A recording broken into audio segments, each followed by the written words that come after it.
Bonsoir à tous, merci de nous retrouver sur TV Sud pour votre journal local. Dans les titres de ce jeudi 17 janvier, les professionnels du bâtiment tirent la sonnette d'alarme. Ils dénoncent des pratiques déloyales dans un secteur très marqué par la crise. Le feu vert pour le village des Marques de Fournes. La commission départementale d'aménagement commercial s'est prononcée en faveur du projet qui doit s'implanter près de l'échangeur à neuf de Remoulins en 2014. Et puis en fin de journal, on reviendra sur les cartels de la Feria d'Arles dévoilés hier. Pour le directeur des arènes, les mots d'ordre cette année sont diversité et authenticité.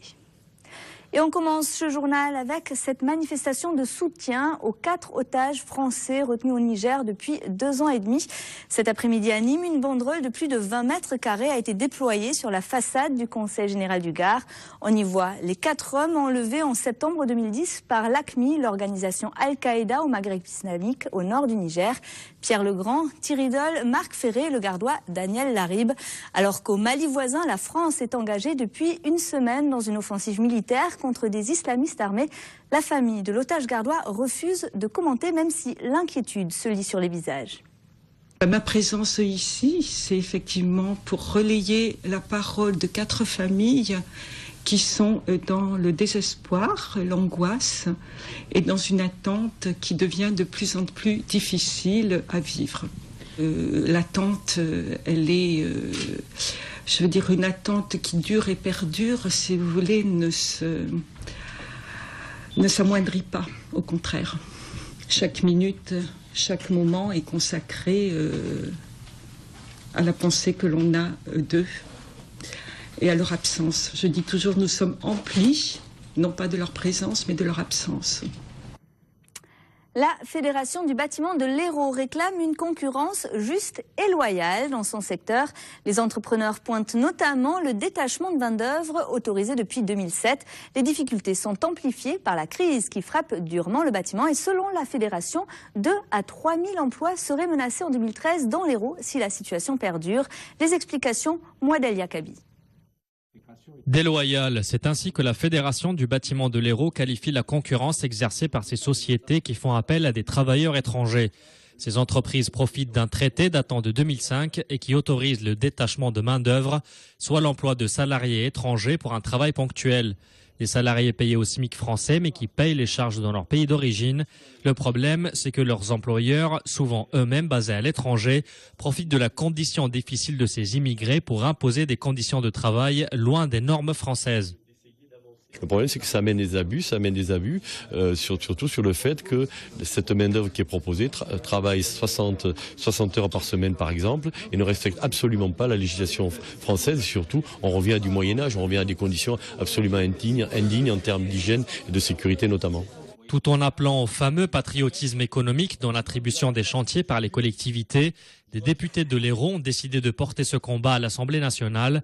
Ils ont déposé des questions écrites mercredi, obligeant ainsi le gouvernement à répondre sous 2 mois. Nous, ce que nous demandons, ce que moi je souhaite, c'est interpeller le gouvernement pour que les inspecteurs du travail puissent aller sur ces chantiers, condamner ceux qui ne respectent pas la loi, le marché du travail. Deuxièmement, il nous faut sensibiliser les donneurs d'ordre, les collectivités qui sont quand même sensibles déjà, mais pas seulement, les architectes, les économistes, les assistants à la maîtrise d'œuvre, pour dire attention, le prix, ça n'est pas tout. Le prix, c'est important, mais ça n'est pas tout. Sur le terrain, les effets de cette concurrence se font déjà sentir, mais au-delà des répercussions que pourrait avoir une baisse des commandes, se pose la question de la sécurité, les ouvriers étrangers n'étant pas habitués à travailler sous les mêmes contraintes. Les gens qui arrivent de l'extérieur travaillent avec des normes de sécurité complètement différentes des nôtres et travaillent également avec des sécurités qui ne correspondent pas du tout à notre savoir-faire et à la qualité de notre travail. Tous les acteurs interrogés l'assurent, la concurrence ne leur fait pas peur tant que tout le monde est logé à la même enseigne. Et demain, ce sont les artisans et les petites entreprises du bâtiment fédérés par la CAPEB qui appellent à manifester en Languedoc-Roussillon. Ils défileront dans l'après-midi à Montpellier et à Perpignan. Selon le syndicat, 1/3 des PME a mis la clé sous la porte en Languedoc-Roussillon l'an dernier, en cause notamment la concurrence des auto-entrepreneurs et la hausse de la TVA. Dans le Gard, la commission départementale d'aménagement commercial a donné aujourd'hui son aval au projet de Village des Marques à Fournes. Un CDAC exceptionnellement élargi à 4 départements voisins pour prendre en compte la zone de chalandise du futur équipement commercial. Le projet vise à créer un espace de 110 boutiques de prêt-à-porter à prix cassé sur 22 000 mètres carrés au niveau de l'échangeur A9 de Romoulin. Une implantation déjà dénoncée par la Chambre de commerce de Nîmes. Les commerçants du secteur opposé au projet n'entendent pas en rester là. Écoutez. Évidemment, on est très déçus. Mais bon, comme vous pouvez l'imaginer, quand on regarde 7 voix pour et 5 contre, c'est pas non plus un plébiscite ni un ras-de-marée. C'est que partie remise puisqu'on va faire beaucoup de recours. Le premier que je peux vous dire d'ores et déjà, c'est qu'on va examiner concrètement comment c'est fait le vote du SCOT. Quand on sait qu'il y a eu des changements récents là dans la communauté de communes, est-ce que ce vote du SCOT était légitime? Auquel cas, est-ce que la voix du SCOT aujourd'hui était légitime? À Montpellier, Subdeco sera bien implanté à Eauze. Le nouvel écoquartier doit voir le jour autour de la future gare TGV face à Odysseum, un site qui regroupera entreprises, commerces et espaces verts sur un lieu desservi par la route, le tram et le rail.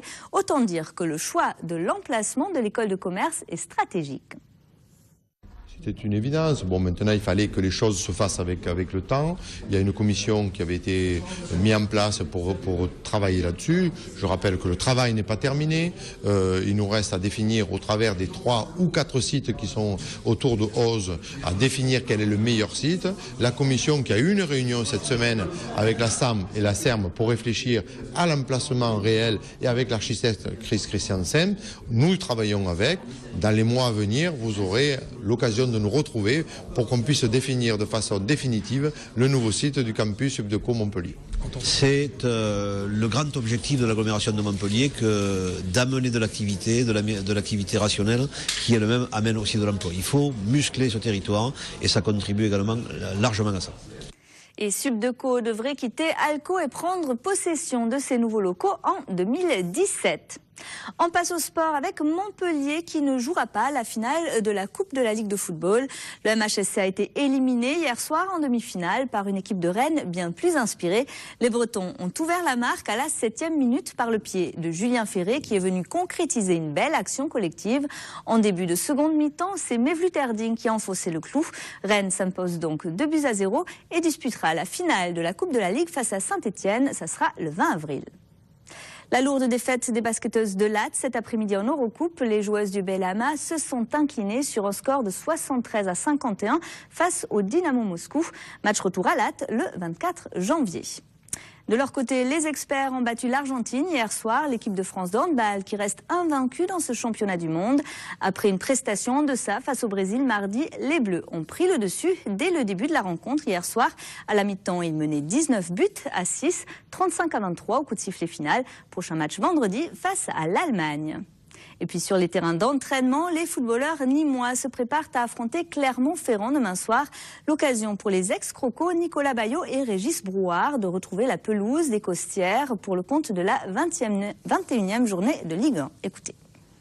On va contre Clermont jouer avec tous nos atouts. La qualité de cette équipe en ce moment, c'est aussi de mettre de la qualité dans le jeu, sur le plan technique. Et puis on voit aussi qu'on se procure pas mal d'occasions. Il faudra être efficace.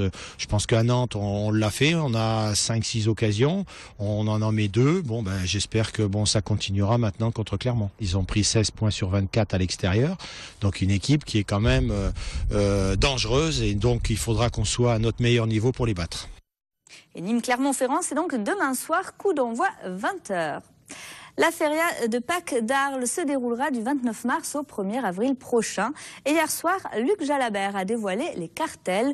Le directeur des arènes a concocté une feria faite selon ses termes de défi et de diversité, avec notamment 3 mano à mano et l'intégration d'une course camarguaise le dimanche matin. Les détails avec Olivier Michel. C'est sous le sceau de Marseille-Provence 2013, mais sans être labellisé, que se déroulera la feria d'Arles de Pâques. Ce qui ne devrait pas empêcher la tauromachie de bénéficier de coups de projecteur. On a fait admettre sans aucune difficulté que la tauromachie faisait partie de notre culture. Que ce soit la tauromachie à cheval ou à pied, ou que ce soit la course camarguaise et les rasés, l'animation économique et culturelle qui résulte à la fois de l'élevage, des écoles taurines, des toreros, font partie de notre territoire qui est la Provence. C'est politiquement incorrect la tauromachie. Mais nous, notre petit grain qu'on peut mettre là-dedans, c'est justement de prouver que notre culture, notre patrimoine est très riche, rassemble des dizaines de milliers de personnes, beaucoup plus que beaucoup d'activités culturelles. Au cartel, en ouverture, le mano à mano entre Castella et Bautista. Le samedi, Padilla, Fandinho et Luque. Dimanche, Bolivar, Mora et Leal face au taureau de Sebadagago. Puis lundi, 2 mano à mano entre Cartagena et Ventura, puis entre Castagno et Robleño face au Victorino. Les vœux aujourd'hui du public vont vers un taureau bien présenté, des encastes un peu différents. D'ailleurs, on voit petit à petit, on le verra dans les cartels qui s'annoncent, que les toreros, même les plus importants, commencent à se rendre compte qu'il faut sortir de cet environnement des 3 élevages qui n'auraient que traditionnellement, quoi. Reste ce qui va devenir une habitude face à une crise qui touche également la tauromachie, l'introduction de courses camarguaises dans les ferias, des ferias qui se présentent désormais aussi par 2. Enrique Ponce et El Rouli sont d'ores et déjà annoncés pour la feria du riz. Une nouvelle fontaine à Nîmes, allée Feuchères. Elle sera située face à la gare et se composera de 2 jets paraboliques de 2 mètres de haut. La nuit, cette fontaine sera illuminée par des LED de différentes couleurs. Côté coulisses, les jets d'eau sont alimentés par un bassin de 60 mètres carrés et gérés par des instruments à la pointe. Écoutez. On a une protection contre le vent au moyen d'un capteur anémomètre qui met les installations en sécurité à un seuil de vent déterminé. On a des sondes qui détectent les niveaux dans les différents ouvrages, canals, bâches, bassins, et qui permettent aussi de mettre en sécurité les installations au cas où il y ait un dysfonctionnement quelconque. On a une alimentation principale qui est faite à partir d'un forage, donc qui permet d'utiliser de l'eau de nappe. Et en secours, on a une alimentation en eau de ville, au cas où le forage venait à manquer d'eau à certaines périodes de l'année. Et un spectacle tout en lumière sera donné demain dès 18h à Nîmes à l'occasion de l'inauguration des aménagements flambant neufs de la gare à l'avenue Feuchères. On reste à Nîmes où le 23e festival de flamenco bat son plein, un événement qui dépasse les frontières et trouve une forte résonance en Espagne et plus particulièrement à Séville, berceau du flamenco. Reportage Christophe Ché. Depuis plusieurs années maintenant, le festival de flamenco de Nîmes a pris ses quartiers d'automne dans la douceur relaxante d'une Séville qui flirte encore avec l'été indien et ne parle que des fêtes de Noël. Un mois et demi avant l'ouverture du cycle, la direction du Théâtre de Nîmes présente sa programmation aux gouvernements autonomes d'Andalousie et d'Estrémadure, partenaires du festival. Ils sont convaincus maintenant que ce qu'on fait, c'est sans concession, c'est sans compromis, c'est vraiment flamenco, c'est pas une récréation flamenca, c'est vraiment un vrai festival de flamenco qui aborde tous les sujets avec fond. Le festival de Nîmes est maintenant très bien pris au sérieux par les politiques andalous. On a la chance aussi de trouver dans le milieu flamenco peut-être des gens, des institutionnels, des politiques, des gens, des représentants d'entreprises qui ont aussi cette sensibilité, voir que leur art est préservé et présenté de façon, je dirais, superbe et avec respect hors de leur pays, c'est quand même quelque chose. Une émotion partagée entre le public et les artistes et dont les échos parviennent facilement aux oreilles des institutionnels espagnols, plus aptes à consentir de nouveaux investissements. Nous sommes très contents de participer à ce festival de Nîmes qui est tout près. Les artistes viennent de me raconter que Nîmes c'est une référence pour le flamenco espagnol très important. C'est aussi une industrie économique qui est en liaison étroitement avec le tourisme.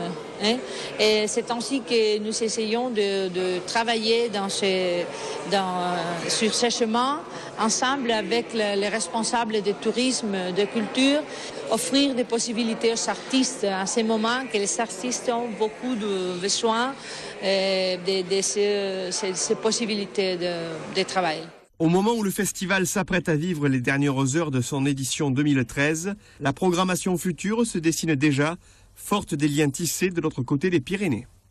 C'est tout pour aujourd'hui. Retour de l'actu demain sur TV Sud. C'est Olivier Roiran qui vous présentera vos éditions locales de 12h30 et 12h30. Passez une très belle soirée sur TV Sud.